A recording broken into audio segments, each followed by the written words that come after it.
Good morning बच्चे। Last video के अंदर 12.1 के क्वेश्चन डिस्कस किए हैं। अज असी डिस्कस करांगे बच्चे 12.2। ठीक है, हम 12.2 के अंदर बच्चे अपने को बहुत सारे फॉर्मूले ने जिहड़े तुसीं लर्न भी करने आ ते जिहड़े कि अपने को पूरी एक्सरसाइज के अंदर यूज भी होणगे। ठीक है, सब तो पहला तो तुहानूं इन्हां फॉर्मूलियां दे डायग्राम्स की अंडरस्टैंडिंग होनी चाहिए। तो सब तो पहला जिहड़ा मैं डायग्राम बनाया बच्चे देखो, नॉर्मल अपने एक सर्कल आ। ठीक है, इस पर असीं की कीता, उस सर्कल नूं दो पार्ट्स विच ब्रेक किया। ठीक है, पर जिहड़ा ब्रेक किया वा उहनूं एक ट्रायंगल के अकॉर्डिंग ब्रेक किया गया है। जदों मैं इस सारे सर्कल नूं दो पार्ट्स च ब्रेक करता तो इस ट्रायंगल के अंदर जिहड़ा मेरा पार्ट बनया उहनूं असीं बोलांगे माइनर सैक्टर, जिहड़ा उहदा बाहरली साइड बनया उहनूं असीं की बोलांगे मेजर सैक्टर। ठीक है, जिहड़ी ट्रायंगल की फॉर्मेशन हुंदी है इहनूं असीं एक्चुअल च की बोलते हैं सैक्टर। ठीक है, तो स्मॉल वाला पार्ट की हो गया अपने को माइनर सैक्टर, वड्डे वाला पार्ट की हो गया अपने को मेजर सैक्टर। ठीक है, तो जेडी इस माइनर सैक्टर दी ब्राउन कलर की लाइन आ जिन्हों मैं डार्क किया होया, इस सिर्फ इन्नी क लाइन नूं जेडी कि इस थीटा एंगल करके बनती पई आ उन्होंने असीं की बोलते हैं लेंथ ऑफ आर्क। ठीक है, जिहड़ी ब्राउन वाली लाइन आ जिन्नी क इस सैक्टर के अंदर बनती पई है इन्हों असीं की बोलते हैं लेंथ ऑफ आर्क। ठीक है, इसे तरह एक सर्कल हुंदा वा जिहदी जिन्हों असीं दो पार्ट्स च ब्रेक किया एक लाइन के अकॉर्डिंग। एक लाइन बनाई आ। ठीक है, इस लाइन नूं असीं की बोलते हैं बच्चे कोड। इस लाइन का की नेम आ अपने को कोड। तो असीं अपने सर्कल नूं इस कोड की हेल्प नाल दो पार्ट्स च ब्रेक किया। छोटे वाला पार्ट आ उहनूं असीं बोलांगे माइनर सैगमेंट, जिहड़ा वड्डे वाला पार्ट आ उहनूं असीं की बोलांगे मेजर सैगमेंट। ठीक है, तो तुहाडे कोल इहदे अंदर चार फॉर्मूलेस बन गए बच्चे। एक तो बन गया माइनर सैक्टर का, एक बन गया मेजर सैक्टर का। इसी तरह इत्थे की बन गया एक माइनर सैगमेंट का फॉर्मूला ते एक मेजर सैगमेंट का फॉर्मूला। चलो इन्हां फॉर्मूलियास नूं लर्न करते हैं। ठीक है, सब तो पहला फॉर्मूला ही आ गया मेरे को एरिया ऑफ माइनर सैक्टर। पूरी दी पूरी एक्सरसाइज के अंदर इस फॉर्मूले के उत्ते टिकी हुई आ। एरिया ऑफ माइनर सैक्टर का की फॉर्मूला हुंदा theta upon 360 multiply pi r square.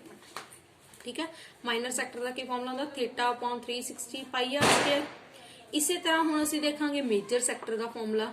Major sector का की फॉर्मूला हुंदा बच्चे 360 minus theta upon 360 multiply pi r square. ठीक है, चलो माइनर सैक्टर हो गया, मेजर सैक्टर हो गया। मेजर सैक्टर नूं ही लिखण दा एक होर तरीका आ। किहड़ा तरीका बच्चे, तुहानूं की लगदा भी जेकर मैं इस पूरे दे पूरे सर्कल विचों आ माइनर सैक्टर वाले हिस्से नूं कढ के बाहर लै जूंगी तो मेरे को सिर्फ आही वाला पार्ट बचूगा मेजर वाला। ठीक है, तो इसी तरह मेजर सैक्टर का एक होर फॉर्मूला बन गया। वो फॉर्मूला की बन गया बच्चे एरिया ऑफ सर्कल। कहते पूरा का पूरा सर्कल पता कर लो, ਉਹਦੇ ਵਿੱਚੋਂ माइनर सैक्टर के एरिया ਨੂੰ ਤੁਸੀਂ ਕੀ कर दो माइनस। ठीक है, area of circle minus area of minor sector. ठीक है, हुण आ जाओ अगे length of arc. Length of arc इस डायग्राम इन्नी लाइन नूं बोलिया गया सी ते लेंथ ऑफ आर्क का की फॉर्मूला हुंदा बच्चे अपने को theta upon 360 multiply 2 pi r. की फॉर्मूला हुंदा theta upon 360 multiply 2 pi r. हुण आ जाओ अगे माइनर सैगमेंट दे। हुण माइनर सैगमेंट दे लई पहला तो इस डायग्राम नूं ध्यान नाल देखो। हुण माइनर सैगमेंट की है बच्चे नीचे वाली चीज। माइनर सैगमेंट की है नीचे वाली चीज। हुण जिहड़ी नीचे वाली चीज आ इनू फाइंड करन दा तरीका की होगा, असीं की करदे हां पहला दा पूरा सैक्टर फाइंड करांगे। देखो आ डॉटेड लाइन च मैं ट्रायंगल बनाई हुई है ना, ध्यान नाल देखो। जेकर आ लाइन ना हुंदी तां इहदी शक्ल किद्दां सी, माइनर सैक्टर वर्गी। मैं की करना सी पहला एक माइनर सैक्टर पता करूंगी, ਉਹਦੇ ਵਿੱਚੋਂ एरिया ऑफ ट्रायंगल ਨੂੰ ਕੀ कर दूंगी माइनस। ठीक है, पूरे दे पूरे सैक्टर चो जेकर मैं उपर वाले ट्रायंगल ਨੂੰ माइनस कर दूंगी तो मेरे को की बचूगा माइनर सैगमेंट बचूगा ना। यही अपने को फॉर्मूला ड्राइव हो गया। तो एरिया ऑफ माइनर सैगमेंट का की फॉर्मूला बन गया बच्चे एरिया ऑफ माइनर सैक्टर। कहते एक सैक्टर कढ लो, ਉਹਦੇ ਵਿੱਚੋਂ ट्रायंगल ਦੇ एरिया ਨੂੰ ਤੁਸੀਂ ਕੀ कर लो माइनस। ठीक है, इस तरह असीं पता करते हैं मेजर सैगमेंट। मेजर सैगमेंट पता करने के लिए की करोगे, तुसी पूरे सर्कल का एरिया कढोगे। Area of circle minus area of minor segment. पूरे दे पूरे सर्कल चो तुहानूं सैगमेंट का एरिया की करना पऊगा माइनस। ठीक है, हुण आ जाओ ਹੁਣ ਤੁਹਾਨੂੰ ਪਤਾ ਇੱਥੇ ਏਰੀਆ ਆਫ ਟ੍ਰਾਇੰਗਲ ਦੇ ਫਾਰਮੂਲੇ ਯੂਜ਼ ਹੋਣਗੇ ਹਨਾ। ਏਰੀਆ ਆਫ ਟ੍ਰਾਇੰਗਲ ਦੇ ਵੀ ਦੋ ਤਰ੍ਹਾਂ ਦੇ ਫਾਰਮੂਲੇ ਹੋਣਗੇ। ਜਦੋਂ ਤਾਂ ਤੁਹਾਡਾ ਏਰੀਆ ਆਫ ਟ੍ਰਾਇੰਗਲ ਦੇ ਅੰਦਰ ਐਂਗਲ 90 ਡਿਗਰੀ ਚੱਲਦਾ ਪਿਆ ਵਾ ਤਾਂ ਤੁਸੀਂ ਫਾਰਮੂਲਾ ਲਗਾਓਗੇ half into base into perpendicular, ਠੀਕ ਹੈ। ਪਰ ਜੇਕਰ ਤੁਹਾਡੇ ਕੋਲ ਐਂਗਲ ਚੱਲਦਾ ਪਿਆ ਵਾ 60 ਡਿਗਰੀ ਤਾਂ ਤੁਸੀਂ ਫਾਰਮੂਲਾ ਕੀ ਲਗਾਓਗੇ √3/4 ਸਾਈਡ ਦੀ ਸਕੁਅਰ, ਠੀਕ ਹੈ। ਏਰੀਆ ਆਫ ਟ੍ਰਾਇੰਗਲ ਦਾ ਕੀ ਫਾਰਮੂਲਾ ਲਗਾਤਾ √3/4 ਸਾਈਡ ਦੀ ਸਕੁਅਰ, ठीक है। चलो हुण असीं समझते हैं इस एक्सरसाइज के क्वेश्चन। ये सारे फॉर्मूलेज ने जिहड़े कि तुहानूं पहलां लर्न करने पैणगे, ठीक है। चलो हुण आ जाओ एक्सरसाइज के क्वेश्चन ते। स्टेटमेंट आ बच्चे मेरे को फर्स्ट सम दी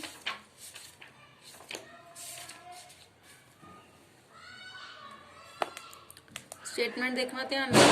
कहंदे find the area of the sector, sector का एरिया तुसीं पता करना वा of a circle with radius 6 centimetre, ते उस सर्कल का रेडियस तुहानूं कितना दिता है वा 6 centimetre. And if angle of sector is 60 degree, तो तुहानूं एंगल कितना दिता है वा 60 डिग्री। इत्थे कल्ला एरिया ऑफ सैक्टर लिखा ना बच्चे, एरिया ऑफ सैक्टर का मतलब माइनर ही हुंदा वा, यानी कि एरिया ऑफ माइनर सैक्टर सानूं पता करन नूं क्या, तुहानूं रेडियस भी दिता होया वा, तुहानूं एंगल भी दिता होया वा, ठीक है। चलो तो सब तो पहला डायग्राम बनाने, एक सर्कल का डायग्राम बनाया, ਉਹਦੇ अंदर रेडियस कितना दिता है वा 6 सेंटीमीटर ते एंगल कितना दिता है वा 60 डिग्री। तो रेडियस ऑफ सैक्टर कितना दिता है 6 सेंटीमीटर, एंगल ऑफ सैक्टर कितना दिता है वा 60 डिग्री। पता की करते पे एरिया ऑफ माइनर सैक्टर, ते इकल्ला सैक्टर लिख लो कोई प्रॉब्लम नहीं। की फॉर्मूला हुंदा उच्चे θ/360 multiply pi r square.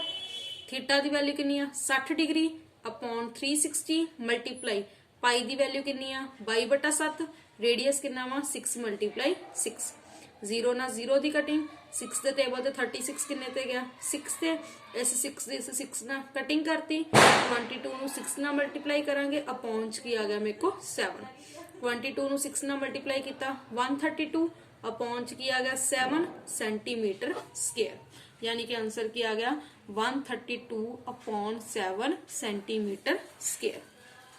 Clear. चलो हुण आ जाओ असीं पढ़दे हां जी सैकेंड स्टेटमेंट, ठीक है। हुण सैकेंड स्टेटमेंट के अंदर एक डाउट हुंदा वा, तां इस स्टेटमेंट नूं बहुत ही ध्यान नाल समझो। चलो हुण सैकेंड स्टेटमेंट दी की वैल्यू आ, कहंदे find the area of quadrant. Quadrant किहड़ी चीज़ नूं बोलदे आ, जदों भी तुहाडे कोल एंगल 90 डिग्री होऊगा तां असीं उहनूं सैक्टर नहीं बोलदे, असीं उहनूं की बोलदे आ क्वाड्रेंट। पर याद रखना इहदे अंदर फॉर्मूला सैक्टर वाला ही लगना हुंदा वा, ठीक है। हुज सरकमफ्रेंस, तुहानूं रेडियस नहीं दिता, तुहानूं स्टेटमेंट दे अंदर की देता सरकमफ्रेंस देता। हुण जे सरकमफ्रेंस दिता वा इहदा मतलब तुहानूं पहला फॉर्मूला सरकमफ्रेंस दा ही अप्लाई करना पऊगा, इन्नी गल ध्यान रखनी आ, रेडियस आपां नूं नहीं दिता होया, ठीक है। तो देखो आपां डायग्राम बनाया, डायग्राम दे अंदर भी यही चीज लिखी गई आ।